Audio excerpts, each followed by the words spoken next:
Let's Talk. Presented by Anna Glowinski.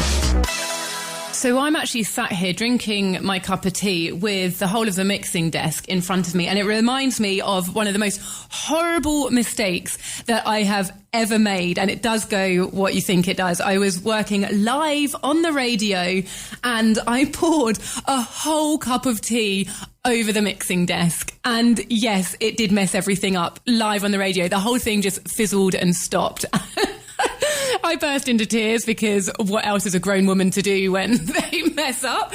And we just had to like shut down the radio, basically. I think put it onto Spotify, take out the mixing desk, send them off to someone getting fixed. It caused days of problems. It was horrendous. I still haven't learnt though. I'm still taking my tea into the studio. I just need to try and not spill it.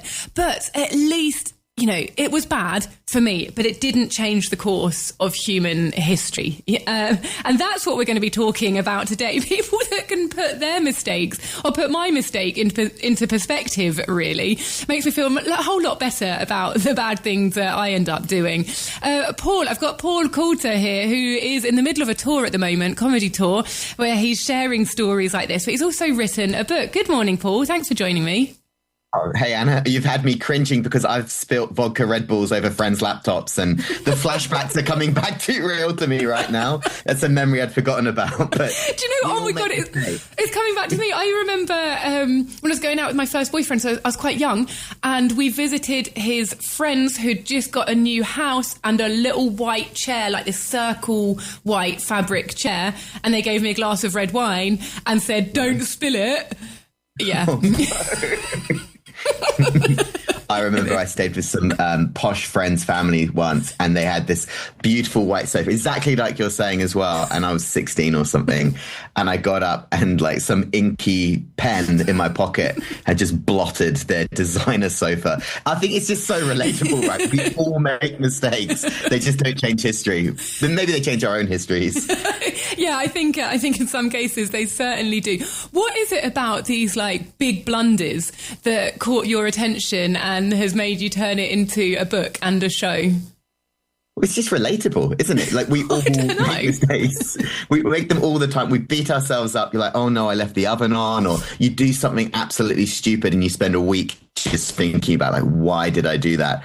But then sometimes I think, you know, you walk around the museums or you read a history book and you think these names like Alexander the Great, or you think NASA, or you think Eleanor Aquitaine, you think they're just these sort of deities. They've done nothing wrong.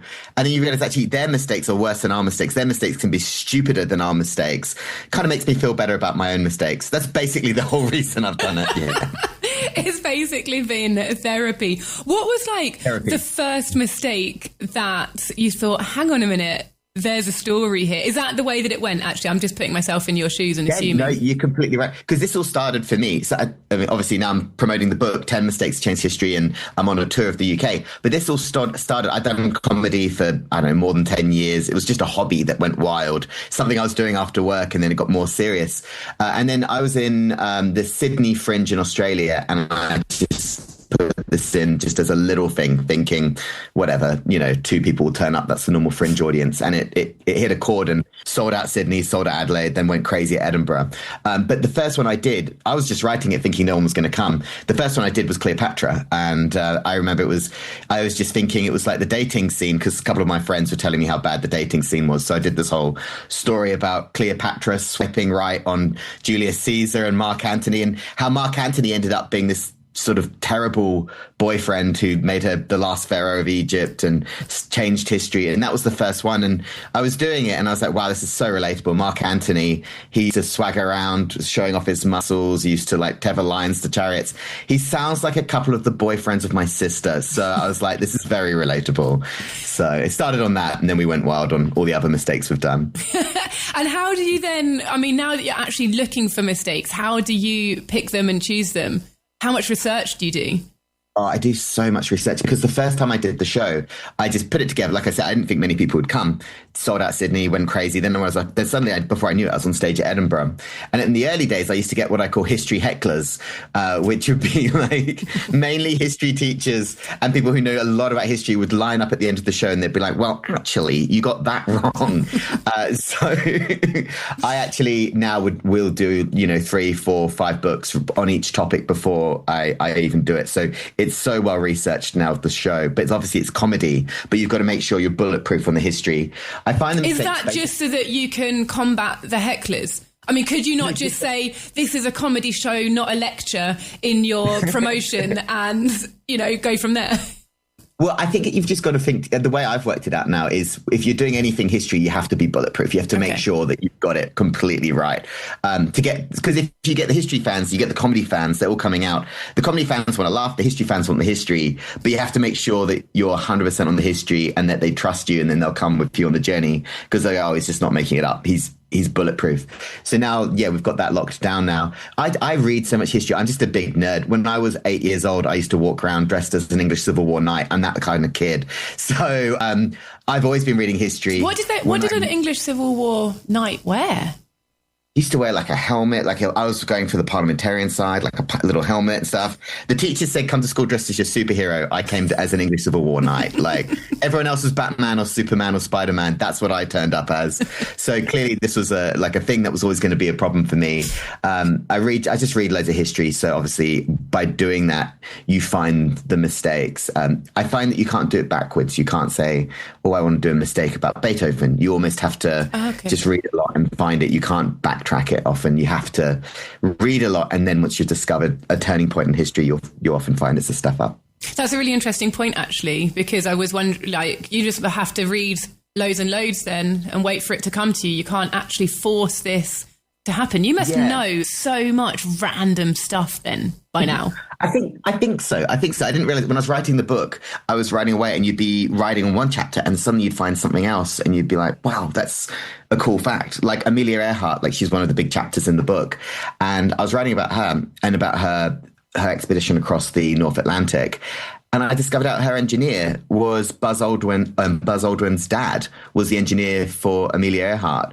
When he was born, he saw men fly. I think about 7 years old, he saw the first men fly. He then sees Amelia Earhart cross the Atlantic. And when he's 70, he sees his son walk on the moon. You just see these crazy facts and you can't discover them. You just find it when you're researching the book and trying to add comedy and history together. And the stories are amazing. Yeah. But you can find out all that information and it's interesting. It's mind blowing. But for you personally, how do you put on that comic spin? How do you know that this is the one that's got the little comedy hook?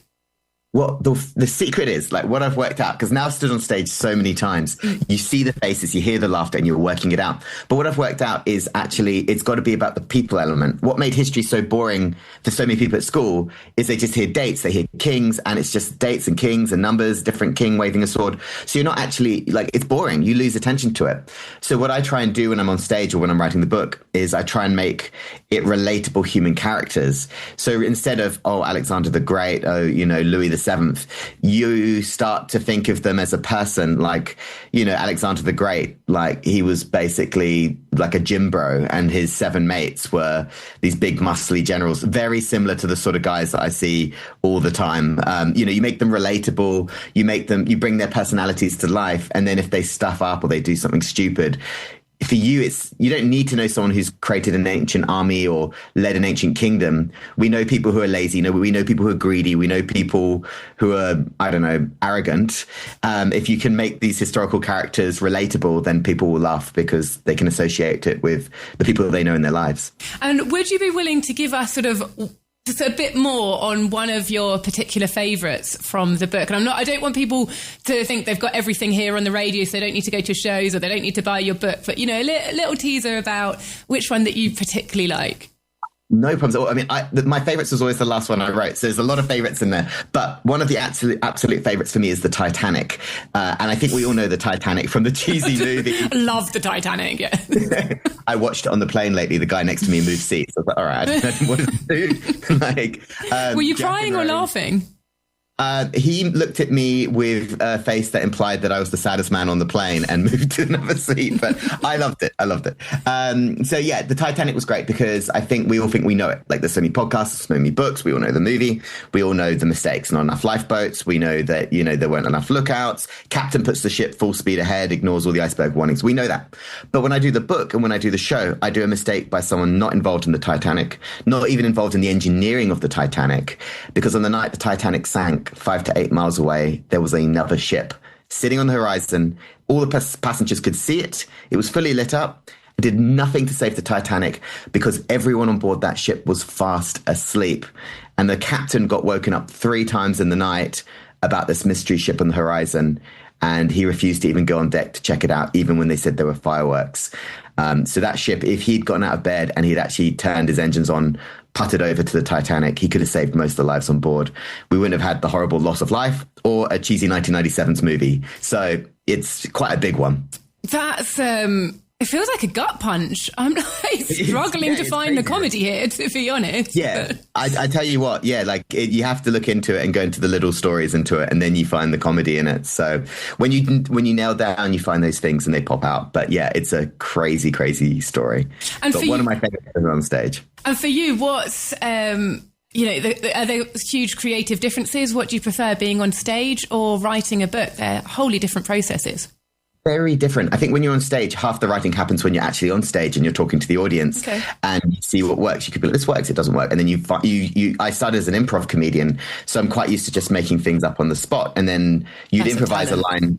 Yeah, it takes a lot of work on stage, but you improvise a line and then someone reacts to it and then you build that out and it becomes something. So when I do a live show, often by the time I've come to Edinburgh, it's basically I've built it from working with audiences and what works, what doesn't work, and what's really funny and what's not funny. And the bits where it's storytelling with comedy. So when you're in storytelling mode, when you're in comedy mode. The book, you're on your own writing. The great thing about the book, which was really fun, was that you can tell stories you couldn't do on stage. On stage, it needs to be quite simple. You've got 10 to 12 minutes to say it. It needs to be really straightforward. You can't do too much detail. So I avoid battles. I avoid too many dates, too many names. I always like to go for very clear characters. In the book, it was great. I could do, I did Napoleon. We did Eleanor of Aquitaine, Apollo 13, Alexander Fleming. These are stories that you can't really do on stage. And it was just so fun to get extra detail, flesh out those extra stories, find those funny little side tangents, so that yes, you've got these big moments from history, but then you've got these funny things that go in on the side. So it was really great. That's awesome. So the people who are already fans of your show can actually get something extra by reading the book. It's not just a regurgitated, something that you're already doing. Completely. I think if you come to the show, I'll do, if I'm doing 5 mistakes, I'll normally do 3 mega ones. And then I'll do two little ones that maybe change, like the history of food or the, history of one particular culture, something to surprise people with. But if you read the book, we've got 10 of probably the biggest, most amazing stories in human history, a sweep of 2,500 years. And 6 of them I've never done on stage. And I probably won't do on stage, but they were just super fun to write, super fascinating, offered by those names that you've always heard, like Amelia Earhart. I knew about Amelia Earhart. I'm a history fan. I didn't know the full story. So it was fun to then get the chance to write it. And yeah, you read the book, you're going to be an expert on all these things and hopefully have a couple of laughs along the way. So it's great. And now that you've learned how to ward off the history hecklers by getting all your facts straight, do you get people like me who are just offloading their mistakes onto you now? People are like, I did this stupid thing. And you're just hearing it all the time. No, I love it. I love it and I love it when you get those sort of sliding door moments when you talk to people and they're like, I made a mistake and then I met my husband, or I made this. And I think that's why I love the idea of mistakes, because it's that sliding door moment. You're like, if they didn't do something really small, something tiny, where would we have ended up in our own personal lives, and where would history have ended up? So it's amazing. I love that. And I love, my favorite thing about doing it live and now doing the book is just getting to meet all the people who've read it, or all the people who come to my live show and hear their stories. And sometimes they're really cool. I learn a lot. So I learn from the audience. I talk to the audience for an hour after the show because they've just got the best stories. It's great. Yeah, and they teach me. So you're a very accessible comedian. I love that. So where else are you still touring? Have you got any dates coming up that you can announce before we do? Yeah. So my website is historymistakes.com, and History Mistakes is my Instagram handle as well.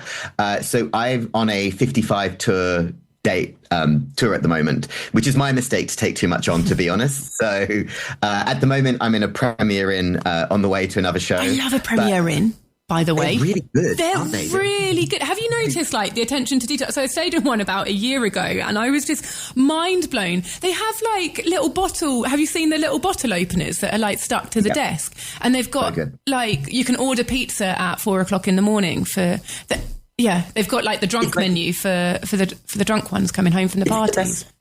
Ever, like everything works, everything's lovely. I was kind of dreading it before the trip. I was like, oh no, I'm going to be in a premiere but they all look the same. So when I'm on tour, every time I come back, it feels like I'm in the same bedroom, even though I've moved to another town. And the breakfast is great. I'm all over it. I love it. Yeah. But historymistakes.com. I'm doing 55 at the moment. I'm doing 22 at the Edinburgh Fringe, just finishing the June-July tour up and going up to Halifax. I've got Worcester. And then in September, October, I'm going to do another 18, a lot in the north, a lot around London, and a lot in the southwest of the UK. And then hopefully next year I'll be doing even more touring. So we've just found that a lot of people in the UK and Australia, we do a lot of this in Australia as well. They just really love it's something different, right? It's not a stand-up show. It's storytelling with history, with comedy. There's nothing else like it. It's a lot of fun and we have a load of laughs and we learn a lot. So yeah, I love it. I love the people that come out to it and I'm just really grateful that people are into it. It's super unique. It's super awesome. So best of luck with it for the rest of the year and the whole of next year as well. You're definitely hitting the ground running. And the book itself is called 10 Mistakes That Changed History. You can find it on the Talk Radio Europe bookshop or on Amazon or pop it into Google and I'm sure you'll find it there.